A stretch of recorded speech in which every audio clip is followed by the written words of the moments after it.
ചാലിശ്ശേരി അങ്ങാടി 104 അംഗനവാടിയിൽ സ്വാതന്ത്ര്യദിനം ആഘോഷിച്ചു. കുട്ടികളും അധ്യാപകരും രക്ഷാകർത്താക്കളും പങ്കെടുത്ത ചടങ്ങിൽ വാർഡ് മെമ്പർ ആനി വിനു പതാക ഉയർത്തി.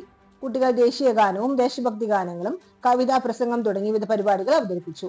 അധ്യാപികമാർ സ്വാതന്ത്ര്യ സമര സ്മരണകൾ പങ്കുവച്ച് കുട്ടികൾ ദേശസ്നേഹം വളർത്തുന്ന സന്ദേശം നൽകി. മധുര വിതരണവും നടന്നു. കമ്മിറ്റി അംഗങ്ങളായ അഖില സുരേഷ്, അംഗനവാടി അധ്യാപിക CM പ്രീതി എന്നിവർ സംസാരിച്ചു.